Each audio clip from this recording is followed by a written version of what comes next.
गेल्या काही दिवसांपासून कॅबिनेट मिनिस्टर नवाब मलिक आणि भाजपचे नेते मोहित भारतीय यांच्यामध्ये वाकयुद्ध रंगताना पाहायला मिळत आहे. ट्विटर वॉर सुरू आहे, कलगीतुरा रंगलाय. आपल्यासोबत मोहित भारतीय, आपण त्यांच्याशी बोलणार आहोत. दिवाळी आहे, दिवाळी निमित्त तुम्ही आज फटाके फोडणार आहात. हे मोठे फटाके असं तुम्ही म्हणताय, काय नेमकं होणार है? देखिए, जो महाराष्ट्र में पिछले एक महीने से एक सलीम जावेद की पिक्चर जो शुरुआत हुई थी, आज उसको मैं ख़त्म कर दूंगा. और जो झूठ के नरेटिव और कैसे फर्जीवाड़ा कहाँ से चालू हुआ और कैसे हुआ, वो आज देश की जनता और महाराष्ट्र की जनता के आगे रखूंगा, जिसका जवाब देने के लिए कोई लायक नहीं बचेगा आज के बाद. इस पिक्चर का हीरो कौन है, विलन कौन है? वो तो अभी आप 11 बजे वेट कीजिए, आपको हीरो और विलन सब समझ में आ जाएगा. हीरो कौन है, विलन कौन है. लेकिन एक सबसे महत्वपूर्ण बात है, जैसे आपने पहले भी ट्वीट किया था कि 13 घोटालों की पूरी फाइल है और उसकी GST नंबर्स हैं, बहुत सारी चीज़ें हैं जो सही नहीं है, ऐसा आप दावा कर रहे हैं. क्या इसके बाद जो कैबिनेट मिनिस्टर है उनकी मुश्किलें महाराष्ट्र में बढ़ेगी, तो एक बहुत बड़ा घोटाला सामने आने वाला है? देखिए, ऐसा है कि महाराष्ट्र की जो कैबिनेट मिनिस्टर जिनकी मैंने बात की थी, उनका 13 नहीं 16 फाइलों का मैंने जिक्र किया था. फाइलों ने गट्टू का जिक्र किया था.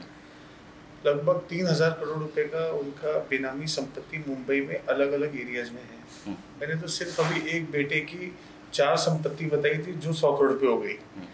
वैसे 22 संपत्ति है उनकी. ऐसे 2 बेटे हैं, 2 बेटी है, 2 दामाद है, 2 बहू है, वो खुद है, खुद उनकी वाइफ है, उनका भाई है, उनका परिवार है, बहन है. क्यों? ये सब एक फैमिली ट्रस्ट के नाम पे भी ये सब साथ में जुड़े हुए हैं. तो आज कैसे बंगाल वाला भ्रष्टाचार करते करते महाराष्ट्र का 3000 करोड़ की संपत्ति का मालिक बन गया, ये जरा बाकी बंगाल वाले और महाराष्ट्र की जनता को मालूम पड़ना चाहिए कि ऐसा कौन सा बंगाल था कि जिसने इनको 3000 करोड़ रुपए का मालिक बना दिया बेनामी. तो ये जनता के आगे आना चाहिए. आप आज प्रेस कॉन्फ्रेंस लेने वाले हैं और कल नवाब मलिक भी शायद प्रेस कॉन्फ्रेंस ले सकते हैं. वो वहाँ पे वो भी बहुत बड़ा खुलासा कर सकते हैं. एक ऐसी भी बात सामने आ रही है कि कुछ CCTV फुटेजेस हैं, कुछ होटल्स में मीटिंग्स हुई है, उसकी भी जानकारी हो सकता है कि सामने आ जाए. किसके CCTV फुटेज है? होटल तो बने लोगों के जाने के लिए. होटल क्यों है? आप बोले कि कल को हॉस्पिटल की CCTV फुटेज है. हॉस्पिटल तो आदमी इसीलिए जाते हैं ना, होटल खाना खाने जाता है, चाय पीने जाता है, मीटिंग करने जाता है. होगी तो लाग लेके और जिसकी फुटेजेस है वो फुटेजेस सार्वजनिक करो. उससे क्या लेना देना होटल की फुटेजेस का? क्या नवाब मलिक कभी 5 स्टार होटल नहीं गए क्या? क्या बोलना चाह रहे नवाब मलिक? क्या कभी 5 स्टार होटल देखा नहीं कि गए नहीं? ये तो समझता है मानसिक उनकी तकलीफ है. उनको टू द पॉइंट की बात करें, ये घुमाने फिराने की बात बंद करें और जो सच्चाई वो लोगों के आगे रखे.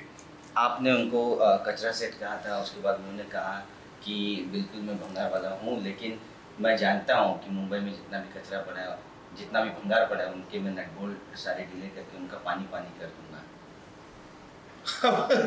देखिए, ऐसा है कि अभी नट बोल्ट किसका ढीला होगा और कौन पानी पानी होगा ये तो मालूम पड़ जाएगा.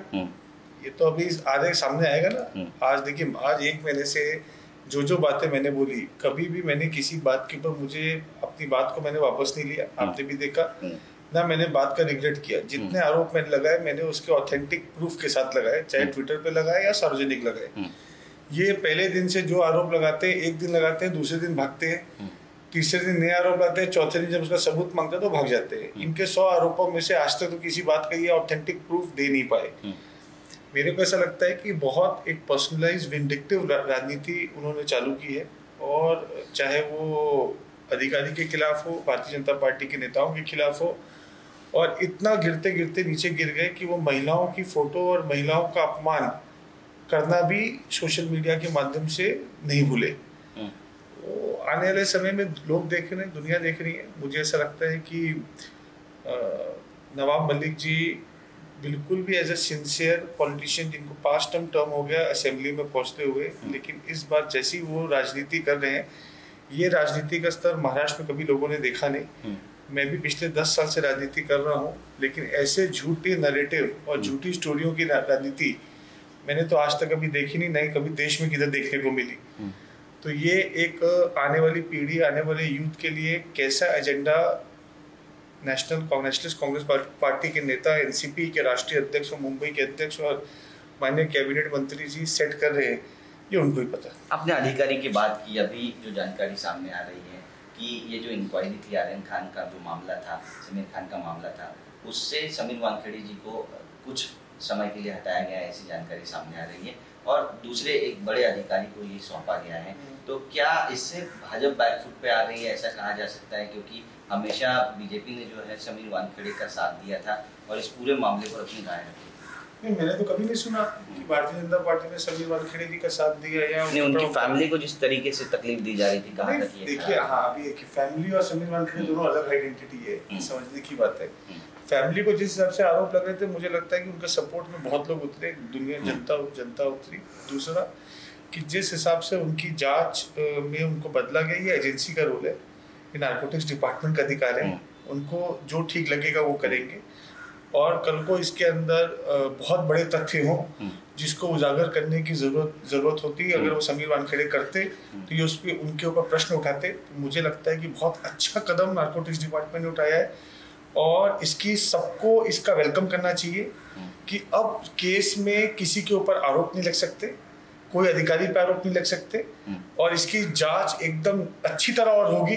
नेशनल इंटरनेशनल इसके जितने भी जुड़ाव है, एंगल्स हैं, उसकी भी जांच होगी। और पता नहीं, मुझे तो ऐसा लगता है, क्या भरोसा, जो नए अधिकारी आए कल के उनके भी सर्टिफिकेट बहुत और शादी के या कहाँ के सर्टिफिकेट दिखा के नवाब मलिक जी टीवी पे आ जाए, तो ये तो अभी क्या है, उनको ही पता है वो क्या करने वाले आगे। लेकिन ये बहुत अच्छा कदम नारकोटिक्स डिपार्टमेंट ने उठाया, मुझे ऐसा लगता है। ये एक आखिरी सवाल, आज बड़ा धमाका होगा? हाँ, 100% होगा। और आज मैंने आपको बोला, सलीम जावेद की जो पिक्चर है, सलीम जावेद की पिक्चर की जो असलियत है, जो असली स्क्रिप्ट है और कैसे स्क्रिप्ट लिखी गई, वो लोगों के सामने आएगी। बहुत बहुत शुक्रिया इस पूरी जानकारी के लिए। ते होते भाजपचे नेते मोहित भारतीय, ज्यांनी या ठिकाणी मोठं विधान केलं आहे की आज सलीम जावेद यांच्या चित्रपटाची जी स्क्रिप्ट आहे ती कुणी लिहिली, कशा पद्धतीनं लिहिली आणि नेमकं काय होणार आहे ते जनतेसमोर येईल आणि एक मोठा खुलासा होणार आहे।